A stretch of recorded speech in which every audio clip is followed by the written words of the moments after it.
Michael here. People over the years have said things like, why don't you like Chinese gongs? Why don't you play Chinese gongs? I love Chinese gongs, in fact. These are all Chinese gongs behind me. I own a lot of Chinese gongs. I just don't always use a lot of Chinese gongs in my setup. I tend to use mostly Peisty gongs because I really like the sound and the response and that. But I also usually have some Chinese gongs on my setup because I like the different quality of sound, the different timbre that I get, and the different response. And because Peisty only makes one type of gong, they make the traditional sort of flat-faced with a curved edge on it, maybe a raised flat face. But other than some of the old sound creation models and some of the newer bronze gong models, the symphonic and planet gongs are all the same. So I don't understand, people who play like 10 planet gongs because they all sound alike, just slightly different tuning. So I like to use Chinese gongs. I love them. I love wind gongs. Wind gongs are great. I own a lot of wind gongs. Let me just go through what I have here. I have a 28-inch Chinese sun gong that I got in 2019 at the Gong Summit. I hit it once, fell in love with it, bought it. I have a 24-inch Chow gong that I got something like 30 years ago. Had that a long time. This is my 36-inch wind gong I got like 2 years ago at the Gong Camp out in Pennsylvania. Another one, I hit it one time and was like, yeah, I need this gong. This is a 22-inch Sentent wind gong. It's a heavier wind gong, and it has an amazingly low tone for something only 22 inches. And I have a companion, which is a 22-inch Sentent Chow gong. I bought both of these at the Chicago Drum Show from Sentent. Thank you, Arthur, for having such great gongs. I have down here, I think it's a 16-inch Chow gong I got from Steve Weiss Music like 30 years ago. Long time ago. Bought that at, I think it was at PASIC convention somewhere. I have a 28-inch, what it's kind of referred to as an Atlantis gong over here. I got this last year at the Chicago Drum Show. Again, hit it once. It was like, it's coming home with me. I love this gong.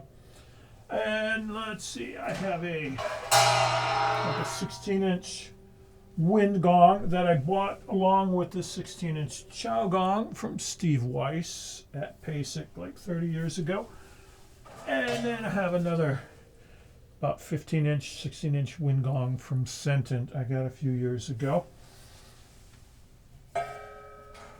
And then I also have lots of small Chinese gongs. I've got opera gongs. I've like 8-9-inch opera gongs. I've got hang gongs, 12-inch, 14-inch hang gongs. I've got Chow gongs ranging from about 5 inches, 4 inches in diameter, really small ones. I've got a lot of those. I have 2 octaves of tuned embao gongs, plus a couple of extra bass notes. I have a lot of small wind gongs from about 8, 10, 12 inches in diameter. So I'm well equipped in Chinese B20 bronze. Okay, let me play something here.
Chinese bronze, Chinese gongs. I mean, they've been making gongs for thousands of years over there.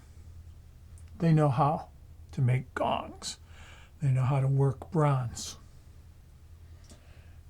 Now, the sound of Chinese gongs has changed radically over the past, I would say, 30, 40 years, or even just 20 years, because the aesthetic of sound, what they hear in the Chinese ear, and how they use gongs is so very different than in the West, Europe, North America, and that. We have a very different aesthetic of sound for a gong. And there used to be a much wider gap where 50 years ago, if you bought a Chinese gong, it could sound very different than one you would get today, like a wind gong or a chow gong. Because, again, they had a different aesthetic for sound. They heard a different sound.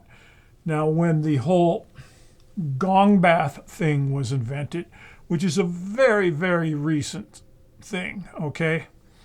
It's not hundreds or thousands of years old. It's very recent. Arguably within the past 100 years, specifically in the past like 60 years, starting in the 60s, where it really came to become sort of a thing, and all of this has grown out of that. Older Chinese gongs tend to be much darker. The bronze almost seems to be softer, which helps them be darker. And they tend to have less sustain, and they're a bit more crashy. Now, if you're fortunate enough to find some gongs that are 100 years old, from the 20s or the 30s, 190 years old in that region, that perhaps some sort of a jazz drummer had back then. Back in the days, if you see pictures of drummers from the late 20s into the 30s, playing with people like Duke Ellington, like Sonny Greer, or some of these other drummers, they had a drum set with toms. They would have some wooden temple blocks. They might have a pair of timpani drums, and they usually had some smaller gongs, like maybe 26-inch, 24-inch or something. If you've played any of those gongs, they sound drastically different than the gongs we hear today. They're much more crashy, splashy, dark. And again, to me, the bronze seems almost like it was a softer bronze. And the work is different. One way you can tell is the scraping on the front is not done on a lathe. Let me grab this here. I mean, you could see this is put on a lathe, and they went, it's spinning around, and they took a knife and shaved this off. On the older gongs, it's all hand scraped, and it's not in a circle. It's usually lines in like a sunburst pattern, or it just might be straight up and down like this. Hand scraped. Same thing on the back, it will be hand scraped. That's one way you can tell the older chow gongs, is the handwork on them. Also, they're not as perfect. If you see this one here, let's look at the edge here. You can see how flat that is. Older gongs they'll have ridges. They'll have a high spot, a low spot. They won't be perfectly flat like this. And the gong itself might be slightly warped a little, where if we look at this one, this is really straight. This is like perfect. So that's one way you can identify much older chow gongs. The same thing with the older wind gongs. A lot of those might be hand scraped. You also won't find huge sizes. That's a recent thing. You can find bigger ones, but most of the older gongs that I've seen are usually 28 inches and less. A lot of small gongs between 20 and 28 inch. Big gongs weren't a thing. And they were costly to make, difficult to make. But you can still find some older gongs that are larger size. But the gigantic gongs we see today are pretty much a modern idea, starting with people who commission them from the gong factories to say, can you make me a 50-inch chow gong? And they go, well, okay, it'll cost you this much money and it'll take 2 months to make. And then, okay. And somebody would order one like that, and then they'd end up with this gigantic gong. Nowadays, gigantic gongs, 50 inches, 54 inches, 60 inches, aren't unheard of. Also, the thing that's changed is the type of gongs. Like, this is what we commonly call a sun gong. This is a recent sort of addition. It's basically a wind gong where they only lathe some concentric circles in it. Thus, it's thicker, heavier, and it's not usually as washy as a typical wind gong. It has a more solid sound to it.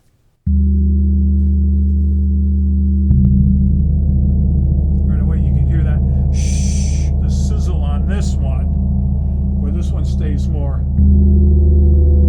solid.